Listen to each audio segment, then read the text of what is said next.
Muy buen día para todos.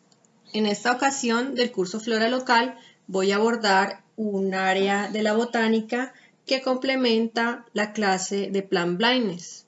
Vamos a hablar de botánica económica. Antes de comenzar,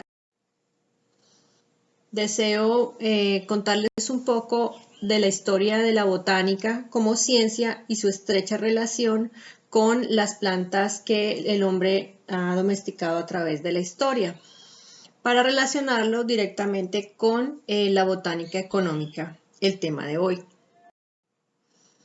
De los registros que nosotros tenemos conocidos, ¿no? De lo que la historia ha dejado huella y logramos rescatar, tenemos varios momentos en los que el uso de las plantas es evidenciado.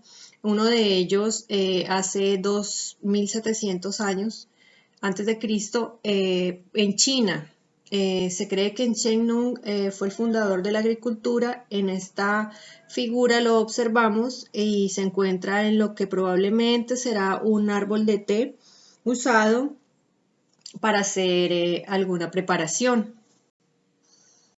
Posteriormente tenemos registros ya en lo que llamamos el hemisferio occidental de Teofrasto, que es considerado el padre de la botánica. Teofrasto nos dejó dos textos de Causus Plantarum, que tiene que ver con observaciones que él hacía directas de las plantas, cómo crecen, sus ciclos de vida, relacionado con su manejo de pestes, etc.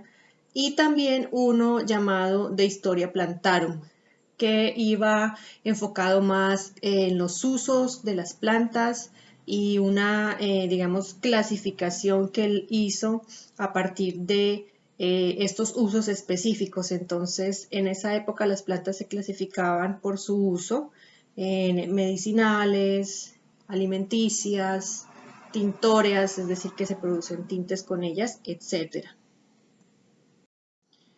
También 100 años después, entonces, Dioscórides avanzó un poco más con el legado de Teofrasto y directamente incluyó por primera vez ilustraciones de plantas hacia enfocándose o profundizándose en las plantas medicinales. Este es un punto donde se evidencia la fusión de la medicina con la botánica.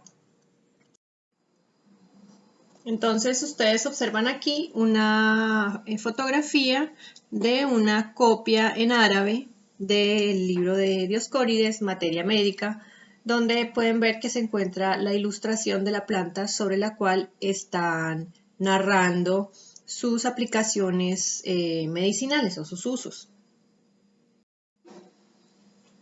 Bueno, luego tenemos que dar un salto bastante grande porque de antes de Cristo vamos a los años 1600, en los que la invención de elementos que potencian nuestros sentidos, en este caso la vista, nos permitieron avanzar en el conocimiento de las plantas y de esta disciplina botánica.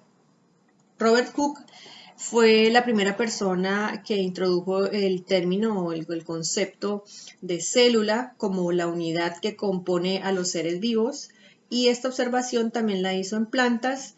En el recuadro de la derecha ustedes ven es una porción de la corteza de un árbol en el que se evidencia el tejido, es decir, estas celulitas que lo componen. Un paso adelante en el desarrollo de la botánica fue 100 años después, cuando Carl Linné propone el sistema de clasificación de todos los seres que él logró describir y conocer, y propuso la forma como ahora hablamos sobre las especies, por ejemplo, que es el nombre científico. Antes de Linneo, las especies no se llamaban con dos palabras, sino con un párrafo en latín que describía sus características más sobresalientes. Carl Linnaeus fue una persona muy importante en la biología. Él recibía unas cantidades enormes de colecciones que estaban realizándose en todo el mundo. Llegaban a su oficina y él se encargaba de hacer esa clasificación al verse, digamos, con una gran cantidad de colecciones de plantas y de animales. Tuvo antes de continuar que hacer un alto y revisar un sistema en el que podía clasificar a estos organismos que le llegaban constantemente de una manera un poco más organizada, porque era ya imposible hablar de una especie a través de un párrafo. Es como si nuestros nombres y apellidos, en vez de ser 4, fueran un párrafo. Entonces, él ideó este sistema natural, introdujo clases, órdenes, géneros y especies.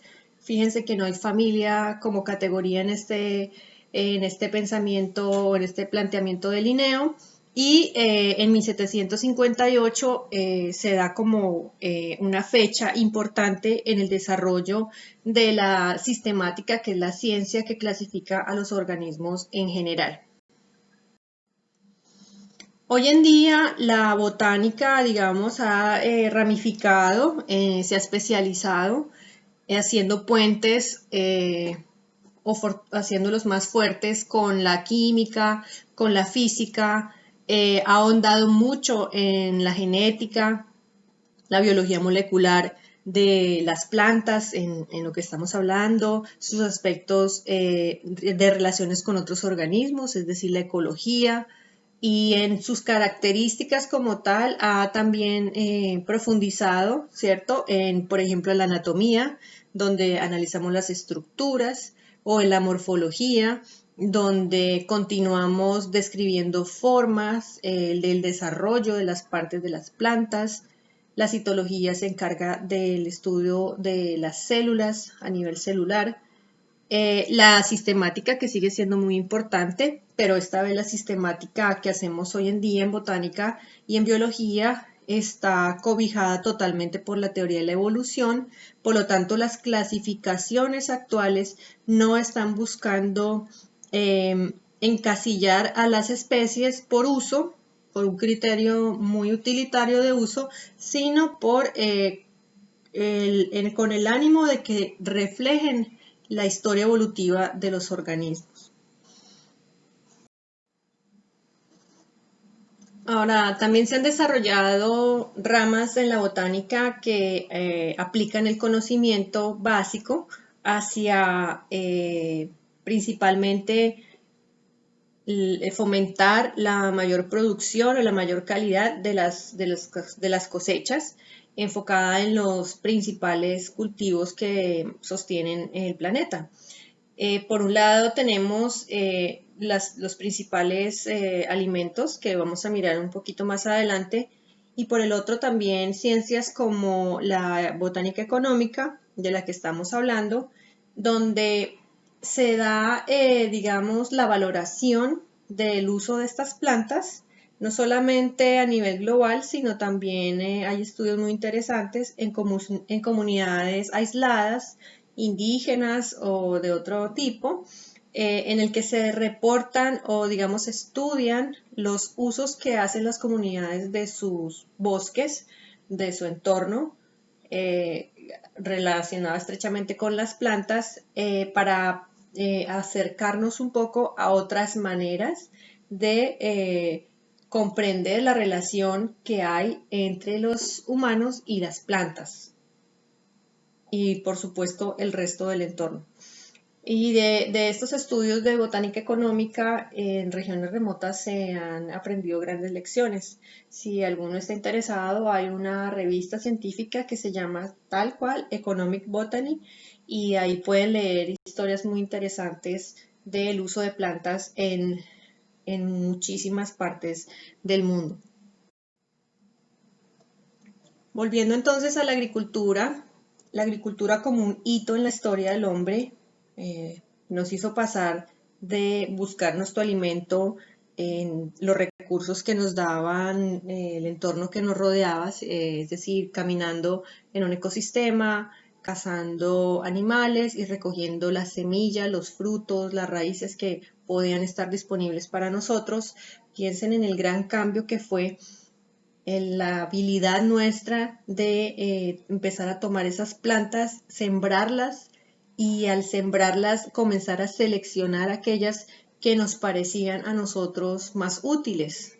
Este proceso de domesticación se hizo tanto con animales como con plantas y ahora estamos en una sociedad altísimamente tecnificada, digamos, un poco al extremo de maximizar las producciones de alimentos, un poco en detrimento del medio ambiente, del mismo suelo, del agua, incluso a veces de las comunidades que lo rodean. Y aquí es donde debemos como hacer un contrapeso entre las dos situaciones. Esta frase la traigo porque me parece muy importante considerar la unión estrecha que hay entre la agricultura, la alimentación humana y de los animales que consumimos con los ecosistemas. Nosotros hemos domesticado estas plantas a través de siglos. Estas plantas provenían del entorno del ecosistema y ha llegado nuestra manipulación de las plantas a tal punto en que algunas de ellas, por ejemplo, ya no se reproducen por semillas.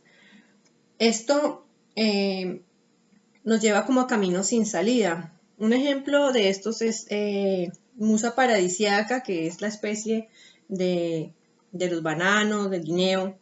Y en este caso, el no poder reproducirla por semillas solamente por reproducción clonal, es decir, los hijitos que salen al lado de la planta de plátano se resiembran o se cultivan en incubadora tejidos que se convierten en plantas, pues nos marca un sin salida porque el fenómeno que ocurre aquí se llama erosión genética y es que se pierde la variación.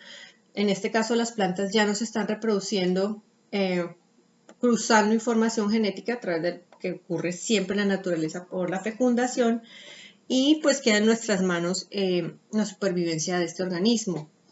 Volviendo un poquito atrás, y esto ha estado sucediendo casi con todos los cultivos, es la búsqueda de organismos cercanamente emparentados con lo que nosotros usualmente consumimos como un recurso potencial para el futuro.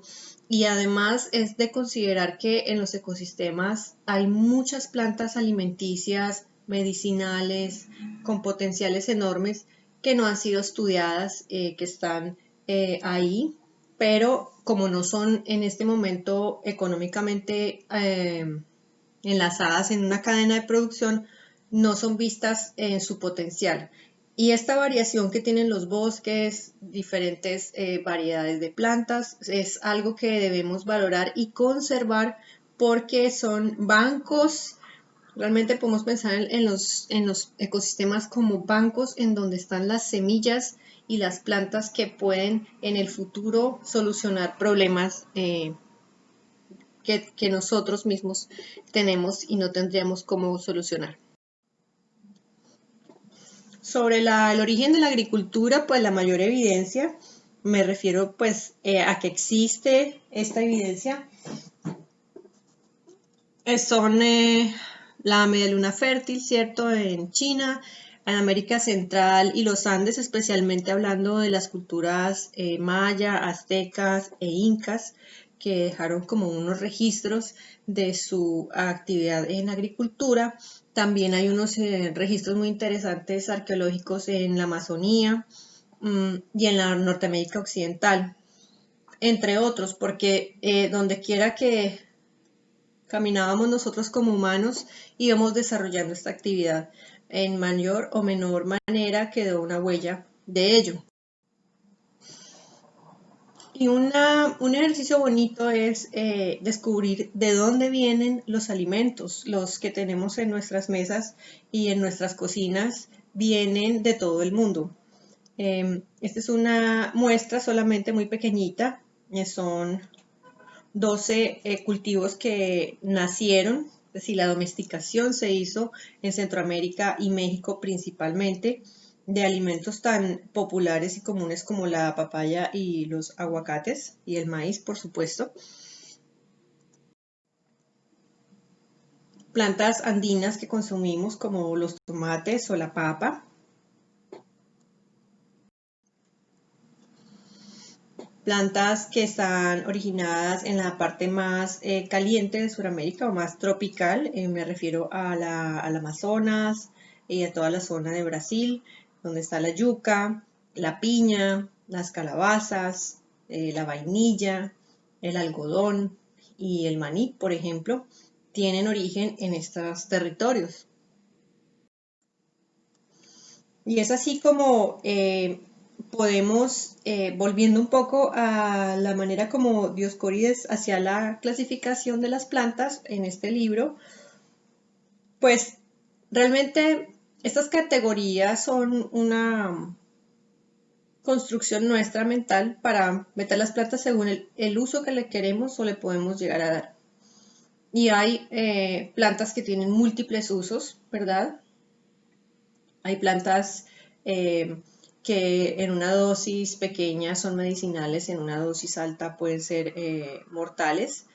Entonces, digamos, el criterio con el cual nosotros decidimos qué es útil y qué no es un poco subjetivo, pero en general les quiero dejar como esta lista de todos los usos que damos a partes de las plantas, desde la energía misma para cocinar en zonas donde no hay otras maneras de cocinar,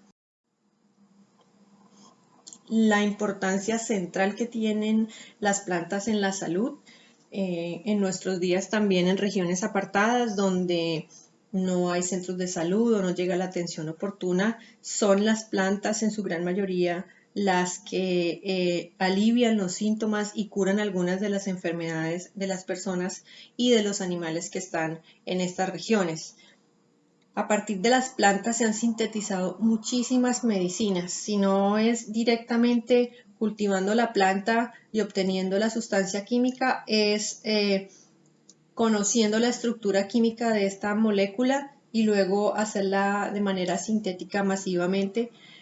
Y los ejemplos son muy numerosos y las plantas nos han salvado de enfermedades que hubieran podido diezmarnos significativamente a lo largo de toda la historia.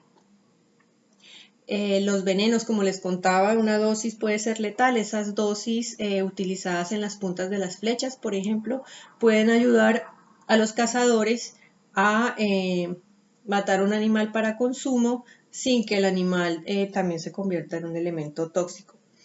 Otro aspecto muy importante que puede ser a veces subvalorado es la importancia de las plantas en la cultura de las comunidades. Y en este, digamos, pensemos que una comunidad que vive de la tierra directamente, de lo que le provee un bosque, ha creado una relación muchísimo más estrecha que la nuestra en las ciudades y por lo tanto su conjunto de mitos, de leyendas, en general eso se llama una cosmovisión, está totalmente encapsulada por la naturaleza.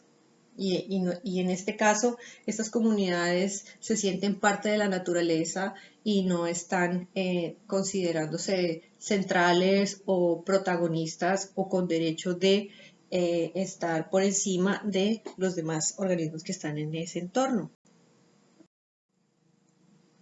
En este sentido, hay un libro muy bonito, resultado del trabajo de un botánico y un antropólogo que se llama El Bejuco del Alma. Son dos norteamericanos que pasaron bastante tiempo en las selvas amazónicas, especialmente de Colombia, y fueron, digamos, su objetivo era escribir, era observar, era registrar el consumo de las plantas por parte de los indígenas y encontraron que, claro, además de las plantas que los sostienen de manera física, sus alimentos, también hay unas plantas muy interesantes o mezclas de plantas que tienen roles simbólicos, en ritos religiosos, en rituales sociales, dentro de ellos la ayahuasca y el peyote. y son supremamente importantes, no como una sustancia que en entorno urbano podría considerarse ilegal, sino totalmente enmarcada dentro de sus creencias culturales y guiada siempre por un chamán o una persona como el líder religioso de esta comunidad. También muy importante el uso de las plantas para hacer toda clase de ungüentos, maquillaje, perfumes súper importantes, aceites corporales para tratamientos. En todas las culturas vemos el uso de las plantas en este sentido, en el sentido más estético. Y aquí hay unos ejemplos donde también las semillas son protagonistas y además, muy importante, en los cuadros de la izquierda y la derecha vemos elementos hechos con fibras de plantas. En este caso, las fibras provienen en su gran mayoría de las palmas, que son plantas que proveen muchas casi que toda la planta le sirve a las personas, tanto en sus hojas, en donde están las fibras, como en los frutos, que si no son consumidos por los humanos directamente, lo hace la fauna o los animales que nosotros consumimos. Bueno, volvemos a esta diapositiva y lo que les quiero indicar para la tarea de mañana, que nos vamos a encontrar a las 7:30, es que tengan de nuevo a mano la muestra con la que van a hacerse estas tres preguntas, que proviene es o una planta o una parte de una planta. Sin que sepan mucha profundidad, háganse tres preguntas sobre eso que tienen en las manos. Les voy a hacer un ejemplo con el guineo maduro que teníamos esta mañana. Yo puedo preguntarme, por ejemplo, ¿por qué un fruto como este es color verde cuando es inmaduro y al probarlo tiene un sabor, se llama astringente y es como que te deja sin saliva?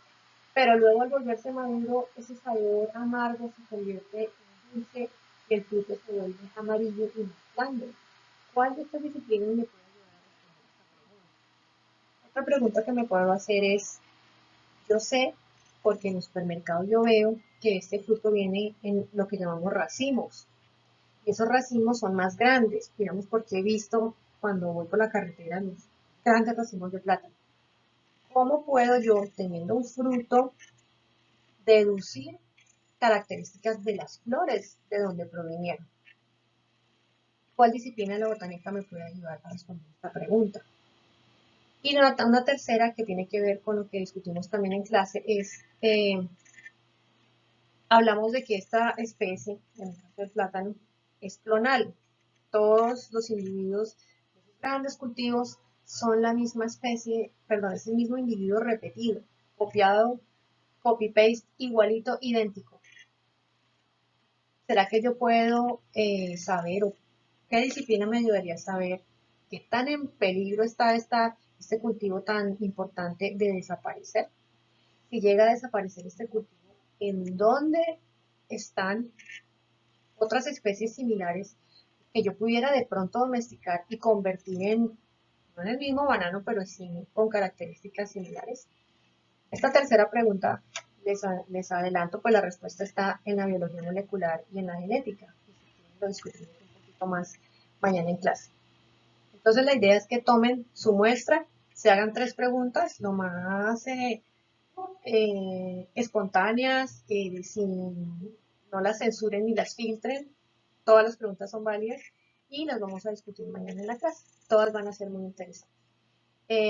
Si no pueden prender su cámara para que interactuemos mañana, entonces pueden tomar una fotografía de lo que estén haciendo y nos lo mandan al grupo en WhatsApp.